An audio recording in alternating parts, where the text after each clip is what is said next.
మా ఇంట్లోనే కూర్చోవటం, మా ఆవిడతో మాట్లాడితే ఆమెతో కూడా నవ్వుతాం, ఇలాంటివన్నీ చేసింది నన్ను దగ్గర చేసింది ఎవరు సార్? అయితే బెడ్రూమ్ లోకి తెచ్చేస్తావా నువ్వు? మనిషివా లేకపోతే రోడ్లో తిరిగే కుక్కవా? నువ్వు ఏం మాట్లాడుతున్నా అర్థమవుతుందా? అసలు తీసుకొచ్చింది ఇంత దూరం తీసుకొచ్చిన విషయం నువ్వు మాట్లాడకు. నువ్వు ఇంత పెద్ద తప్పు చేసి కూడా నా దగ్గర నీ వీడియో స్ట్రాంగ్ ఎవిడెన్స్ ఉంది నా దగ్గర. ఎక్కడి నుంచి ఎక్కడి వరకు చీరలు కట్టుకొచ్చి ఎలా నన్ను టెంప్ట్ చేస్తుంది ప్రతి ఒక్క మొగడు, నాకే కాదు ఎవరికైనా సరే, ముసలాడికైనా సరే అనిపిస్తుంది నాకు తీసుకెళ్లాలనిపించింది అంతే. నువ్వు చేసావు చూడు స్పై కెమెరా పెట్టి, అసలు మొగాడికి అసలు నీకు హ్యాట్స్ ఆఫ్ స్వప్న, నాకు అర్థం కావట్లేదు. నీలాంటి స్టాడిస్ట్ నీలాంటి వాడి ప్రేమలు నాకు అసలు వద్దు కూడా వద్దు. ప్రైవేట్ కెమెరా పెట్టడం తప్ప, వేరే ఆడదాంతో పడుకోవటం తప్ప, మరి మీ ఆవిడ ఉన్నప్పుడే చేయొచ్చు కదయ్యా. డాక్టర్ గారు మీరు కూడా నాకు తప్పు అన్నారండి డాక్టర్ గారు. ఆమె ఏం చేసినా అసలు తప్పలేదు. ఆడవాళ్ళని తీసుకొచ్చి ఇంట్లో బెడ్రూమ్ లో మొత్తం తిప్పొచ్చు, ఆడ వండినే కూరలా పెట్టి తినిపించచ్చు, ఇదంతా ఓకే. కానీ నేను చేసింది మాత్రం తప్పు. ఏమండి, పరిచయాలు వేరో సంబంధాలు వేరో అండి. అక్కడ ఆవిడ పరిచయం చేస్తే మీరు సంబంధం పెట్టుకున్నారు. విడాకులు అనే పరిస్థితి వచ్చిన తర్వాత, పిల్లలు అటువైపు వెళ్ళిన తర్వాత, నాన్న ఈ కారణం చేత ఇప్పటికీ ఆ వీడియో అమ్మ దగ్గర ఉందంట అనేటటువంటి మాట వస్తే కనుక అప్పుడు ఇంత ధైర్యంగా మీరు మాట్లాడలేరు. ఆ అమ్మాయి బాగోలేదు, తన చూపు బాగోలేదు, తన ప్రవర్తన బాగోలేదు. ఇద్దరు పిల్లల తండ్రిగా మీ భార్యకి చెప్పాలి. మీ బుద్ధి ఏమైందండి? ఆవిడ చేసింది తప్పే, కానీ నువ్వు చేసింది నేరం. ఆవిడ తప్పు, నీది నేరం. ఈ రెండింటికి డిఫరెన్స్ ఉంది.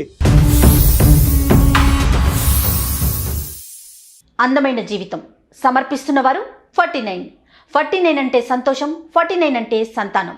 49 సమర్పించు అందమైన జీవితానికి స్వాగతం. నమస్తే కళ్యాణ్ గారు. నమస్తే జయ గారు. కళ్యాణ్ గారు, Satish and Swapna wife and husband, వాళ్ళిద్దరి మధ్య ఇష్యూ అన్నమాట. నేనైతే డీటెయిల్డ్గా చదివాను. అతని నెంబర్ ఇచ్చాడు. ఇంకా లేట్ చేయకుండా కాల్ చేసేస్తానండి. ఒకసారి మీతోనే డైరెక్ట్గా మాట్లాడతాడు. ఈ మధ్యకాలంలో మనం ఇష్యూస్ కూడా ఎక్కువగా వైఫ్ అండ్ హస్బెండ్ మధ్య చూస్తూ ఉన్నాం కదా కళ్యాణ్ గారు. మాక్సిమం చాలా వరకు నేను అడ్వకేట్స్తో వాళ్ళతో ఇంటర్వ్యూస్ చేస్తూ ఉంటాను కదా, చిన్న చిన్న విషయాలకి పెట్టి ఇష్యూస్ అంతే. సతీష్ గారండి మాట్లాడేది? నమస్తే అండి, నేను అందమైన జీవితం ప్రోగ్రామ్ నుంచి మాట్లాడుతున్నాను. నమస్తే సతీష్ గారు. నమస్తే అండి. మీ మెయిల్ చూశానండి నేను, డాక్టర్ గారు ముందుంచాను ఈరోజు ఎపిసోడ్లో. అయితే డాక్టర్ కళ్యాణ్ చక్రవర్తి గారు కూడా మీతో మాట్లాడతారు ఒకసారి. జస్ట్ మినిట్ అండి, డాక్టర్ గారితో మాట్లాడండి. సతీష్ నమస్తే నాన్న. నమస్తే సార్. నమస్తే. చెప్పినాను, ఎక్కడ మీరు ఉండేది, ఎక్కడ మీ వయసు ఎంత, సమస్య ఏంటి? నేను హైదరాబాద్ లో ఉంటున్నాను సార్. Good, okay. నేను ఒక చిన్న యాడ్ ఏజెన్సీ పెట్టుకున్నాను సార్. Super, okay. ఒక చిన్న సమస్య ఏంటంటే సార్, అంటే ఎప్పుడు చూడటమే తప్ప ఫస్ట్ టైం నా సమస్య కూడా మీ దగ్గరికి వస్తుందని చెప్పి నేను ఏదైతే కల్లో కూడా అనుకోలేదు సార్. కాకపోతే పరిస్థితులు అలా అయినాయి సార్. మీరే నాకు న్యాయం చేస్తారనే ఉద్దేశంతో ఫోన్ చేస్తున్నాను సార్. తప్పకుండా సార్. ఏం లేదు సార్, నాకు పెళ్ళయింది సార్. పెళ్ళైన తర్వాత ఇద్దరు పిల్లలు సార్, ఒక అమ్మాయి ఒక అబ్బాయి. జీవితం మీలాగే అందమైన జీవితంలా సాగిపోతుంది సార్. ఈ మధ్యలో మా ఆవిడ ఒక 1 వీక్ బ్యాక్ ఇంటికి వెళ్ళింది సార్. వాళ్ళ అమ్మగారి ఇంటికి వెళ్ళి వస్తానని చెప్పి వెళ్ళారు. వెళ్ళి వచ్చిన దగ్గర నుంచి ఒక కొత్త మనిషిని చూసినట్టుంది సార్ నాకు ఇంట్లో. అంటే అంతకుముందు చాలా అన్యోన్యంగా ఉండేది సార్. ఈ వచ్చిన దగ్గర నుంచి మనం విడాకులు తీసుకుందాం అనే ఒక టాపిక్ ని ప్రతిసారి తీసుకొచ్చేస్తుంది. అంటే యాడ్ ఏజెన్సీ అంటే ఎన్నో సమస్యలు సార్ మాకు, క్లయింట్స్ తో వీటితో.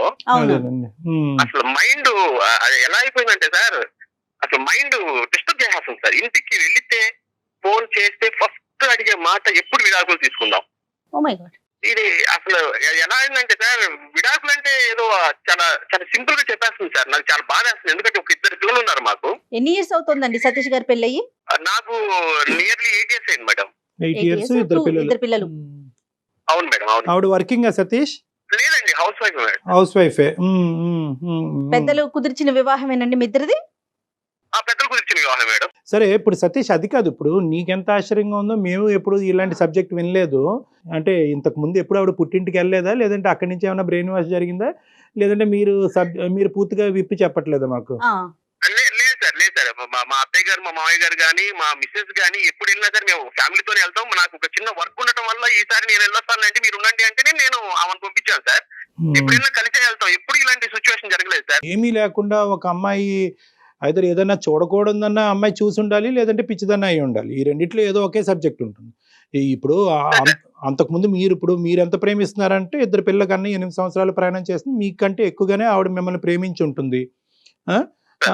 సో ఎంతో కొంత ఏదో ఒక ఈ పర్టికులర్ ఇష్యూ మీద నాకు అనుమానం ఉంది సార్, లేదంటే ఈ సబ్జెక్ట్ మీద నాకు క్లారిటీ రాలేదు అనేది ఏమన్నా ఉందా అంతకు ముందు మీ ఇద్దరి మధ్యలో? మా ఇద్దరి మధ్యలో నేను ఆమెను అనుమానించడం కానీ, నన్ను ఆమె అనుమానించడం కానీ ఇప్పటి వరకు ఎప్పుడు అలాంటి ఇష్యూస్ ఎప్పుడు లేవు మేడం. ఉన్నాం, అనుకోకుండా వెళ్ళి వచ్చి చెప్పేసరికి ఇంకా అసలు వేరే కారణాలు కానీ, ఫైనాన్షియల్ ఇష్యూస్ కానీ, ఇంట్లో డబ్బులకు సంబంధించి, పిల్లలకి సంబంధించి, లేకపోతే మీ అత్తమామలు వాళ్ళ అత్తమామలకు సంబంధించి అసలు మీ ఇద్దరి మధ్య ఎటువంటి డిస్టర్బెన్స్ లేదండి? అలాంటిది ఏమీ లేదు మేడం. ఏది ఉన్నా సరే నాకు ఎంత వస్తుంది ఏంటనేది మొత్తం ఆమె హోమ్ డిపార్ట్మెంట్ కింద ఆమెకి ఇచ్చేసాను. ఆమె మొత్తం రన్ చేస్తూ ఉంటుంది. నాకు ఖర్చులు కావాలన్నా ఆమె నాకు చేతికి ఇచ్చి పంపిస్తుంటుంది మేడం. సింపుల్ గా సతీష్ విడాకులు అనే సబ్జెక్ట్ వచ్చింది. విడాకుల మీద కారణం ఏమి రాద్దామని అనుకుంటుంది ఆవిడ? ఏదో చెప్పాలి కదా, దాని మీద అడిగారా పునాదైనా ఏంటి కారణం అని? ఏం అడగలేదు. లాయర్ తో మాట్లాడు, నేను లాయర్ దగ్గరికి వచ్చి మొత్తం ఓపెన్ అవుతాను, నాకు విడాకులు కావాలి. ఎవరి దగ్గర ఓపెన్ అవుతాను అంత, మీ దగ్గర మాత్రం ఓపెన్ అవుతుంది ఆవిడ. అంతే అంతే. మరి మీ అత్తగారు మామగారికి ఫోన్ చేసి అడిగారా మీరు, ఏంటమ్మా ఏంటి అత్తయ్య మామయ్య ఏంటి విచిత్రం ఏంటని అడిగారా? సార్ ఇప్పుడు వాళ్ళు చాలా హ్యాపీగా ఉన్నారు సార్. మేము ఇద్దరం ఏదో బాగా అన్యూన్యంగా ఉన్నాం. పెద్దవాళ్ళని ఇబ్బంది పెట్టడం ఎందుకని నేనైతే అక్కడి వరకు వెళ్ళలేదు. ఇప్పుడు వరకు చాలా సిన్సియర్ గా ఉన్న అమ్మాయి ఎందుకో ఈ వారం రోజుల్లో ఏదో హర్ట్ అయింది ఆవిడ. ఖచ్చితంగా ఆ కారణం అయితే మీ ఎదురుగుంటే చెప్పలేకపోతుంది. దానికి భయం అయి ఉండొచ్చు, సిగ్గైనా అయి ఉండొచ్చు, బాధ అయినా అయి ఉండొచ్చు. సో ఏదో ఒక బలమైనటువంటి కారణం వల్లే అలా అయ్యింది. తను ఈ 1 వీక్ బట్టి ఎలా ఉంటుంది ఇంట్లో? ఈ వన్ వీక్ వెళ్ళి వచ్చిన దగ్గర నుంచి ఎవరితో మాట్లాడటం లేదు సార్. ఎవరు అంతకుముందు మన ఇంటికి వచ్చేవాళ్ళు పోయే వాళ్ళతో కూడా చాలా చిరాకుగా మాట్లాడుతుంది. అవన్నీ తీసేస్తే నన్ను మాత్రం ఇక అసలు ఫోన్ చేసిన గంటకు ఒకసారి ఫోన్ చేసి ఏమైంది, లాయర్ దగ్గరికి వెళ్ళారా లేదా, ఏదో త్వరగా తేల్చండి, నేను ఉండలేకపోతున్నాను, ముళ్ళ మీద కంపల మీద కూర్చున్నట్టుంది నాకంటే. నేను అంతేం తప్పు చేశానమ్మా, నువ్వు ఎందుకు అలా మాట్లాడుతున్నావు అని చెప్పి నేను ఎంత బతికినా సరే నా వల్ల కావట్లేదు సార్. అందుకే మీరు ఏదైనా సలహా ఇస్తారు. ఇంకా అర్థమైపోయింది లేదు సతీష్, మీ దగ్గర అయితే కనుక ఆవిడ మ్యాటర్ ఓపెన్ చేసే ఉద్దేశం ఆవిడకి లేదు. She wants an other platform. ఆ ప్లాట్ఫామ్ బహుశా మనం అయి ఉండొచ్చు అని నాకు అనిపిస్తుంది. ఒకసారి మరి మాట్లాడొచ్చా సతీష్ ఆవిడతో? మనం నేను కాన్ఫరెన్స్ కలపమంటారా మేడం? కలుపుదురు కానీ కలిపే ముందు ఒకసారి ఆవిడతో చెప్పండి, ఎందుకంటే ఇది సమస్య కాకూడదు కదా. అదే మేడం కాన్ఫరెన్స్ కలిపిన తర్వాత నేను మాట్లాడి నేను మీకు కాన్ఫరెన్స్. షూర్ అండి, షూర్. మేము లైన్ లో ఉంటాం. ఏంటి కళ్యాణ్ గారు, అంటే బలమైన కారణం లేకుండా విడాకుల దాకా ఎందుకు ఆలోచిస్తారండి? కారణం అయితే ఉండుంటది మేడం. ఓన్లీ థింగ్ ఏంటంటే ఆ కారణం ఓపెన్ అవ్వలేకపోతున్నాడు అంటారా? భయం వల్ల అయి ఉండొచ్చు, బాధ వల్ల అయి ఉండొచ్చు, సిగ్గుపడటం వల్ల అయి ఉండొచ్చు. అమ్మాయి ఆబ్వియస్లీ భర్త అంటే భయం అయి ఉండొచ్చు, చెప్పుకోవటానికి బాధ అయి ఉండొచ్చు, చెప్పుకోవటానికి తలెత్తుకోలేనటువంటి సమస్య అయి ఉండొచ్చు.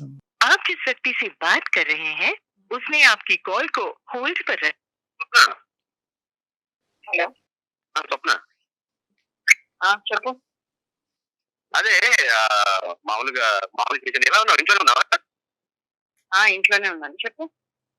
ఏం లేదు స్వప్న, నాకు తెలిసిన ఒక డాక్టర్ గారు ఉంటేనే నేను డాక్టర్ గారి దగ్గరికి వచ్చాను. మన సమస్య వరకు చెప్పాను ఇట్లా సంగతి అని. ఒకసారి నీతో కూడా ఒకసారి మాట్లాడతానన్నారు. ఏం డాక్టరు? సైకాట్రిస్ట్ అనమాట. చిన్న చిన్న మన సంబంధించి ఏదైనా ఉన్నా సరే ఆయనతో డిస్కస్ చేస్తా ఉంటారు పర్సనల్ గా కూడా. ఎందుకు ఇప్పుడు? లేదురా, నువ్వేమో కదిలితే విడాకులు అంటావు. మన ఇద్దరు ఎంత అన్యూనంగా ఉన్నావో నీకు కూడా తెలుసు. నువ్వు ఈ టైంలో నువ్వు నాకు విడాకులు అనేసరికి నాకేం అర్థం కాదు. ఎందుకంటే నువ్వు లేకుండా నేను జీవితం అనేది నాకు బ్లాంక్ గా కనిపిస్తుంది. ఇప్పుడు అదంతా కాదు. ఎవరున్నారు ఇప్పుడు? స్వప్న గారు, ఒక్క నిమిషం అండి. నేను సుమన్ టీవీ నుంచి జయాన్ని మాట్లాడుతున్నాను. నాతో పాటు డాక్టర్ కళ్యాణ్ చక్రవర్తి గారు, సైకియాట్రిస్ట్ డాక్టర్ ఉన్నారండి. అతను పూర్తిగా చెప్పడానికి భయపడుతున్నారో మొహమాటం పడుతున్నారో తెలియదమ్మా. స్వప్న సారీ ఇటువంటి పరిస్థితిలో మీతో మాట్లాడటానికి. కానీ అతను ఏంటంటే ఒక సందిగ్ధ పరిస్థితిలో ఉన్నారు. ఒక సమస్యకి పరిష్కారం గురించి కోరుకుంటూ మనకు చేశారు. మేమేమన్నా హెల్ప్ చేయొచ్చు అనే ఉద్దేశంతో మీ పర్మిషన్ తీసుకున్న తర్వాతే మీతో మాట్లాడమని స్పష్టంగా చెప్పాము. మీకు ఇష్టం లేకుండా అసలు మాట్లాడే ఉద్దేశం మాకు లేదు. ఈ మధ్యకాలంలో వారం రోజులు బట్టి మీరు ఒక నిరాశకు గురయ్యి ఈ బంధమే వద్దు అనుకుని విడాకుల గురించి కోరుకుంటున్నారంట.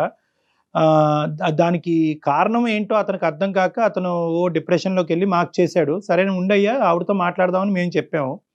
If it is okay with you will talk with you. లేదండి మేడం, కారణం ఏం లేదు సార్. అమ్మా. కారణం ఏం లేదు, నాకు విడాకులు కావాలి, తన దగ్గర నుంచి విడాకులు కావాలని నేను కోరుకున్నాను.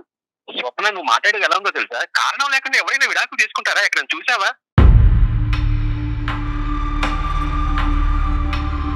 నాతో నువ్వు మాట్లాడుకో, నువ్వు నాతో మాట్లాడుకో. నాకు విడాకులు కావాలి, నేను అడిగాను కదా, నేను ముందే నీకు చెప్పానా?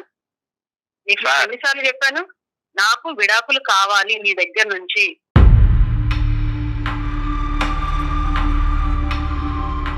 సార్ డాక్టర్ గారు సార్ చెప్పండి సతీష్. చూస్తాను సార్, విడాకులు చాక్లెట్లు లాగా విడాకులు ఏంటి ఒక్క సార్ ఇది? నిమిషం ఒక్కసారి నాయన మీరు ఏదో నాయన ఒకటి తమ్ముడు తమ్ముడు తమ్ముడు ఒక్క నిమిషం టైం ఆవిడని మాట్లాడిని అయ్యా, ఆవిడని మాట్లాడిని. ఆవిడ స్వప్న దేనికన్నా ఒక కారణం ఉంటది కదమ్మా. ఇంత పెద్ద నిర్ణయం తీసుకుని 2 పిల్లలు కన్నా తర్వాత ఇంత పెద్ద నిర్ణయం తీసుకోవడానికి ఒక కారణం అయితే ఉండాలి కదమ్మా. బలమైన కారణమే ఉండుంటుంది స్వప్న, చెప్పండి మీరు. అంటే నేను అవన్నీ ఇప్పుడు చెప్పలేనండి.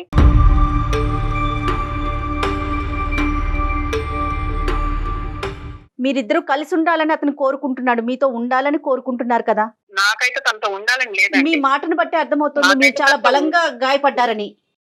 The issue is clear that you don't want to stay with him అమ్మ. మీ ఇద్దరు కలిసి ముందుకు ప్రయాణం చేయాలని అనుకోవట్లేదు అన్నది మా అందరికీ క్లియర్ కట్ గా అర్థమైంది. కానీ ఏంటంటే ఒక కారణం గురించి మాట్లాడుకుంటే కనుక అతనికి ఒక కంఫర్ట్ నేను ఉంటుంది. అవన్నీ చెప్పలేనండి, నేను అవన్నీ మాట్లాడలేను. అంటే నేను అవన్నీ చెప్పలేను ఇప్పుడు. అలా స్వప్న ఏం మాట్లాడినా అర్థం అవుతుందా? నువ్వు చెప్పకపోతే ఎలా తెలుస్తుంది నేను ఏమైనా తప్పు చేశాననే, లేదంటే నా వల్ల ఏమైనా జరిగిందా? ఏదో ఒకటి విషయం తెలుసుకుని విడాకులు ఎలా ఇస్తారు స్వప్న? నాకు అర్థం కాదు.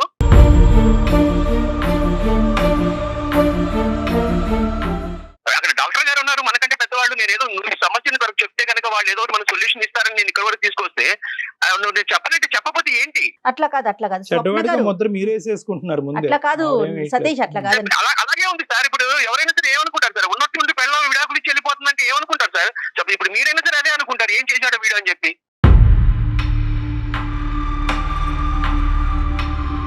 స్వప్న గారు, మీరు డెఫినెట్ గా అంటే మీకు ఇష్టం లేకపోతే ఖచ్చితంగా విడాకుల దాకా వెళ్ళే అవకాశం మీకుందండి. అది దాన్ని ఎవ్వరూ ఆపలేరు. కానీ దానికంటూ ఒక కారణం ఉంటుంది కదా, అక్కడ చెప్పాలి. ఎట్లయినా కోర్టుకు వెళ్ళినప్పుడు మీరు డెఫినెట్ గా అక్కడ మీరు ఎక్స్ప్రెస్ ఒకటమ్మా చేయాలి. స్వప్న, ఇప్పుడు ఆ కారణం అనేది మీరు సిగ్గుపడటం వల్ల, లేదంటే భయపడటం వల్ల, లేదంటే అతను ఫోన్ కట్ చేసి మీరు మాతో చెప్పండి, డైరెక్ట్ గా చెప్పండి. ఏం లేదు సార్, తనతో ఉండడం నాకు ఇష్టం లేదు, తనతో నేను ఉండదలుచుకోలేదు, అందుకే నేను తన విడాకులు అడిగాను. 8 సంవత్సరాలు బట్టి ఇష్టపడ్డారమ్మా ఉండటానికి మేడం? అవును సార్, అప్పుడు ఇష్టం ఉండింది, ఇప్పుడు ఇష్టం లేదు. ఈ వారం రోజుల్లో ఏంటి ఆ కష్టం? నా బాధ నేను చెప్పుకోలేను. నేను తనతో నాకు అసలు ఉండడం గానీ, తనతో మాట్లాడడం గానీ నాకు అసలు ఇష్టం లేదు. No that's totally understood. నేను నాకు ఒక్క హెల్ప్ చేయమన్నాను, తన నుంచి నాకు విడాకులు కావాలి, నేను అదే కోరుకుంటున్నాను, నాకు అదే కావాలి, నేను అప్పుడు హ్యాపీగా ఉండగలను. స్వప్న ఇది చిన్నపిల్లలు మాట్లాడేది, ఇదేనా పెళ్లి అనుకుంటే ఆ బొమ్మల పెళ్లి అనుకుంటున్నావా? మనకి 2 పిల్లలు ఉన్నారు, వాళ్ళ కెరియర్ చూడాలి. నేను పొద్దుననగా వెళ్ళి సాయంత్రం వరకు ఎంత కష్టపడో నీకు తెలుసు, నువ్వే చాలా సార్లు అన్నావు. అలాంటిది ఇప్పుడు వద్దు 1 వీక్ లో నీకు ఏమైపోయింది? కారణం చెప్పటం వల్ల నీ కారణం సిగ్నిఫికెంటో ఇన్సిగ్నిఫికెంటో అని తీసి పక్కన పెట్టేసి మీరు విడిపోవటానికి వీలు లేదని చెప్పే హక్కు ఉద్దేశం మాకు లేదు. మేము కారణం అనేది ఎందుకు చెప్తున్నాం అంటే కనుక ఈ కారణం ఈ రోజు కాకపోయినా రేపైనా చెప్పాల్సినటువంటి కారణం. సో అట్లీస్ట్ ఒక కారణం గురించి మాట్లాడుకుంటే కనుక అతనిలో ఉండే ఈ మెంటల్ టెన్షన్ క్లియర్ అయ్యి ఎందుకు ఎందుకు ఎందుకు అనేటటువంటి పరిస్థితి ఎక్కడైనా మనం ఒక ఫుల్ స్టాప్ పెట్టచ్చు కదమ్మా. ఒకసారి ఆలోచించు. కదా, చెప్పమ్మా, చెప్పండి ప్లీజ్. మీరు అడుగుతున్నారు కదా, నేను చెప్తాను. ఇప్పుడు తను అట్లా మాట్లాడుతున్నాడు ఏమని, నాకు చాలా బాధగా ఉంది, వారం నుంచి నాకు నరకంగా ఉంది, మంచిగా ఉన్న లైఫ్ ఇలా అయిపోయింది అనేసి అంత మాటలు మాట్లాడుతున్నాడు. అవునండి, నాకైతే అండి వారం నుంచి నేను నరకాన్ని అనుభవిస్తున్నాను. నాకు ఇంకా అదంతా నాకు ఎందుకు, నేను ఎవరికి చెప్పుకోలేదు ఈ బాధ, నేను ఎవరికి చెప్పుకోదలుచుకోలేదు. ఇంకా నాకు అసలు నేను ఎందుకు ఈ బాధ అనేసి నేను తనతోటి విడాకులు తీసుకుంటేనే నాకు బాగుంటుంది అనేసి నేను తనని అడగడం జరిగింది. ఇదంతా ఏంటమ్మా స్వప్న, చెప్పమ్మా, చెప్తే నీకు కూడా కొద్దిగా రిలీఫ్ ఉంటుంది. లేదండి, మా ఇంటి ఎదురుగా ఒక ఆవిడ ఉంటుంది, నా ఫ్రెండ్. ఆమె చాలా క్లోజ్ అయింది అనమాట నాతో. ఇంకా ఆమె రోజు మా ఇంటికి రావడము, తర్వాత ఆమె ఏం చేసినా సరే మా ఇంటికి తీసుకురావడము, మా ఇంట్లో ఏం చేసినా తీసుకెళ్లడము, ఇలా బాగా చాలా క్లోజ్ గా ఉండే వాళ్ళం ఇద్దరం. చాలా క్లోజ్ గా ఉన్నప్పుడు ఇంకా ఎట్లా అంటే ఇంకా వాళ్ళ ఇంట్లో విషయాలు, వాళ్ళ అత్త మామల గురించి, వాళ్ళ హస్బెండ్ గురించి ప్రతి ఒక్కటి చెప్పి ఎప్పుడు ఆమె ఇంకా గంటలు మా ఇంట్లోనే ఉండేది. అయితే నేను కూడా ఇంకా ఆమెకి చాలా క్లోజ్ గా ఉండిపోయాను, బాగా చాలా క్లోజ్ అయిపోయాను. ఎంత క్లోజ్ అయ్యామంటే ఇంకా పర్సనల్ విషయాలు కూడా కొన్ని బాగా షేర్ చేసుకుంటున్నాం ఇంకా ఇద్దరం. అయితే ఎప్పుడు ఈయన ఆఫీస్ కి వెళ్ళిపోగానే ఆమె వచ్చేదన్నమాట, మా ఇంటికి వెంటనే వచ్చేసేది. అలాంటిది ఒక రోజు ఈయన ఆఫీస్ కి వెళ్ళక ముందే ఒక రోజు వచ్చింది. ఏంటబ్బా అప్పుడే వచ్చేసింది ఈవిడ, ఈయన ఆఫీస్ కూడా వెళ్ళలేదా, సరేలే అనేసి అనుకొని ఇంకా మాట్లాడుకుంటుంటే ఈయన ఆఫీస్ కి వెళ్తూ నాకు వెళ్ళొస్తానని చెప్పి పక్క నుండి ఆవిడకి కూడా వెళ్ళొస్తానని చెప్పాడు. ఏంటి అని ఏమకెందుకు చెప్పాడు అనేసి నేను మనసులో అనుకున్నాను. అట్లా కాదు డాక్టర్, ఇది ఏమన్నా ఇది పెద్ద ఇష్యూ సార్. ఇప్పుడు పక్కన ఉన్నప్పుడు ఎవరినైనా సరే, ఇప్పుడు ఉంది ఆమెతో పాటు పక్కన ఉన్నప్పుడు మనకు తెలిసినా తెలియకపోయినా వెళ్ళొస్తామంటే ఒక మాట అంటారు కదండి. సరే అలాంటిది. సతీష్ ఆగండి, అవును మాట్లాడివ్వండి ప్లీజ్. చెప్పండి స్వప్న. ఇలానే రెండో రోజు మూడో రోజు ఇంకా ఆమె వచ్చినప్పుడు అంతా ఈయన వెళ్ళేటప్పుడు ఆమెకి చెప్తూనే వెళ్తున్నాడు. నాకు చెప్పడం, పక్కన ఆమెకి చెప్పడం, ఇంకా ఆమెకి చెప్పుకుంటూ అట్లా వెళ్తున్నారు. అయితే ఇంకా నాకు ఎంత కోపం వచ్చిందంటే ఒక రోజు నేను గట్టిగా అడిగాను, అదేంటి ఆమెకి ఎందుకు చెప్పడం, నువ్వు వెళ్తున్నావు ఆఫీస్ కి వెళ్ళేటప్పుడు ఆమెకి ఎందుకు చెప్తున్నావు నువ్వు అనేసి అంటే, చెప్తే అంటే పక్కన ఆమెకి చెప్తే తప్పేంటి అనేసి అంటున్నాడు. ఇంకా ఒకవేళ నేనే ఏమైనా తప్పుగా ఆలోచిస్తున్నానా, నాదేమైనా తప్పు ఉందా, నేనే ఏదైనా వీళ్ళ గురించి నేను తప్పుగా ఎక్కువగా ఆలోచిస్తున్నానని నేను ఇట్లే అనుకున్నాను. సార్ ఏమన్నా ఎంత ఫూలిష్ అండి ఇది. అంటే ఇప్పుడు మనిషి కనబడినప్పుడు నేను విష్ సార్, అలాంటప్పుడు ఎందుకు సార్ పక్కన పెట్టుకొని మీ ఇద్దరు మూడు వెళ్ళాలో, మీ ఇద్దరు ఆఫీస్కి వెళ్ళేటప్పుడు ఎవరైనా సరే ఏం కోరుకుంటాడు, అది దగ్గర ఉండి మనకి లంచ్ బాక్స్ మనకి ఇచ్చి పంపిస్తే ఎంతో హ్యాపీగా ఫీల్ అవుతాం. అంతకుముందు అలాగే ఉంది. ఈమె ఎవరో వచ్చిందని చెప్పి ఆమె నువ్వు ఎందుకు పక్కన నుంచి పెట్టుకోవాలి చెప్పండి, నాకు అర్థం కాదు. ఆగు అక్కడికే వస్తున్నా, నిన్ను నువ్వు బాగానే సమర్థించుకుంటూ మాట్లాడుతున్నావు కాదు. ఇప్పుడు ఈ విషయం బాగా సమర్థించుకుంటూ అసలు నీది తప్పే లేనట్లుగా మాట్లాడుతున్నావు తెలుసా. నాదైతే 100% తప్పలేదు, చెప్పు. ఈయన ఉండగానే ఆమె వస్తోంది రోజు ఇట్లే నేను గమనించాను. వీక్లీ నేను మార్కెట్ కి వెళ్తానండి, బుధవారం మార్కెట్ కి వెళ్తాను. అయితే నేను ఇంటికి తాళం పెట్టుకొని నేను మార్కెట్ కి వెళ్ళి తిరిగి వచ్చేసరికి ఇంటికి తాళం తీసుంది. అయితే అదేంటబ్బా ఇంటికి తాళం తీసుంది అనేసి నేను డోర్ కొట్టాను. ఈయన వచ్చి డోర్ తీశారు. తీసిన తర్వాత ఏంటంటే ఆఫీస్కి వెళ్ళారు కదా ఎందుకు వచ్చేసారు అని అడిగితే, తలనొప్పిగా ఉంది, కొంచెం కళ్ళు తిరుగుతోంది, బాగాలేదు అసలు అంటే, అయ్యో ఏమైందో మనిషికి అనేసి నేను ఉండండి మధ్య కలిపి తీసుకొస్తాననేసి నేను వంటగదిలోకి వెళ్ళాను. వంటగదిలోకి వెళ్ళి నేను కలిపి తీసుకొస్తుంటే హాల్లో నుంచి ఎవరో పరిగెత్తుకుంటూ వెళ్ళడం నేను విన్నాను. చిన్న గడ్డి చప్పుడు నాకు వినిపించింది. ఎవరనేసి నేను స్పీడ్ గా వచ్చి నేను డోర్ తీయంగానే మా ఎదురింటి ఆవిడ స్టెప్స్ చాలా స్పీడ్ గా దిగుతున్నాను. చీర నాకు కనిపించింది. ఏంటి అసలు ఏం జరుగుతోంది నా వెనకాల, లేకపోతే నేనే ఏమైనా ఎక్కువగా ఆలోచిస్తున్నానా, అసలు ఏందనేసి 2 రోజులు నాకు పిచ్చెక్కినట్లు అయిపోయి అసలు ఏం జరుగుతుందో తెలుసుకోవాలనుకున్నానండి నేను. అందుకే నేను ఊరు వెళ్తున్నాననేసి నేను ఊరికి వెళ్ళాను. వెళ్లే ముందు ఏం చేశాను, తెలిసిన వాళ్ళ దగ్గర నేను ఒక స్పై కేమ్ తెప్పించాను.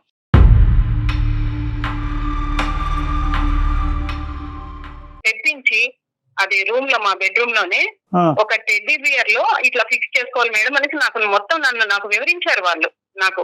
సరే అదంతా నేను సెటప్ అంతా పెట్టేసుకొని నేను వెళ్ళిపోయాను. నేను తెలుసుకోవాలి కదా సార్, ఒకవేళ నేనేమైనా అపోహ పడుతున్నానా, వీళ్ళని అనవసరంగా నేనేమైనా వీళ్ళ మీద డౌట్లు పడుతున్నాననేసి నేను ఆలోచించి నేను పిచ్చిదాన్ని అయిపోతున్నాను. ఊరు వెళ్ళిపోయిన తర్వాత 1 వీక్ ఉన్నాను. పిల్లల్ని కూడా నేను తీసుకెళ్లిపోయి 1 వీక్ ఉండి నేను తిరిగి వచ్చాను.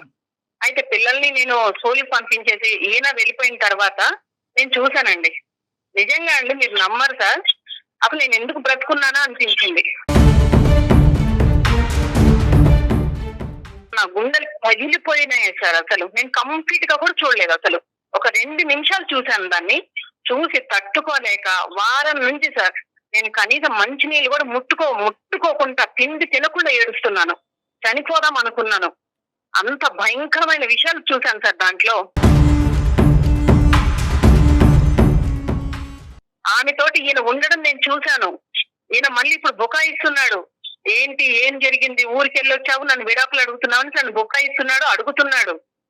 ఈయన ఎలాంటి తప్పు చేశాడంటే, నేనున్నాను కదా సార్, నేనున్నాను, పెళ్ళాన్ని ఉన్నాను, పిల్లలు ఉన్నారు, మాతో మేము ఇంత ప్రేమగా ఉంటాము, మాతో అసలు ఆయనకి ఈ మమ్మల్ని పెట్టుకొని అలాంటి తప్పుడు పనులు ఎలా చేయాలనిపించింది సార్. అసలు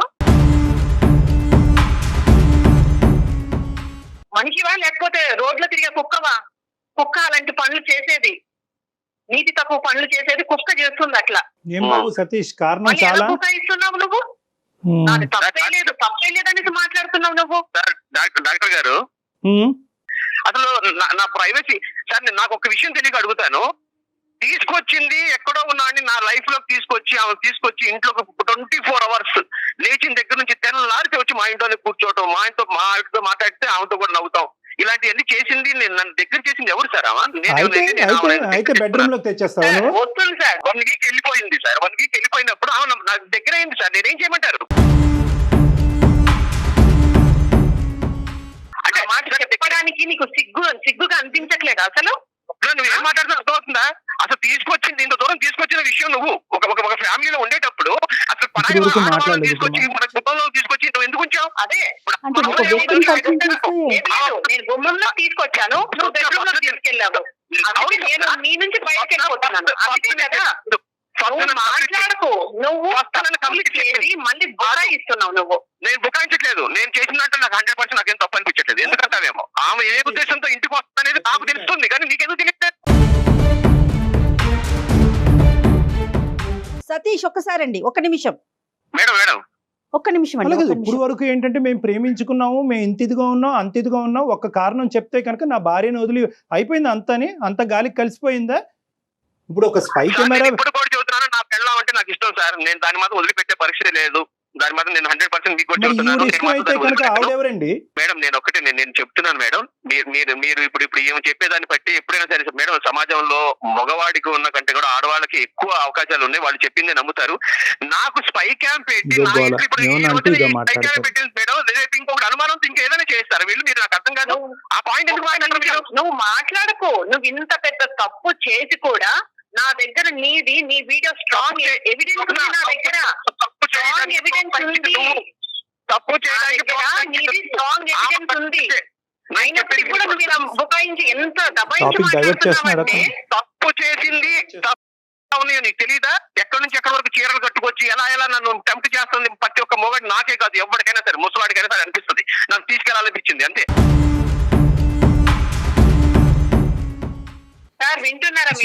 ఇంకా నీ భార్య అనేటటువంటి ఆవిడ బాబు మీ భార్య అనేటటువంటి ఆవిడ ఎవరితోనో దగ్గరగా మాట్లాడితే నువ్వు హాల్లో కూర్చుంటే మీ భార్య లేనప్పుడు నువ్వు బెడ్రూమ్ లోకి తీసుకొస్తావు, అంతేనా?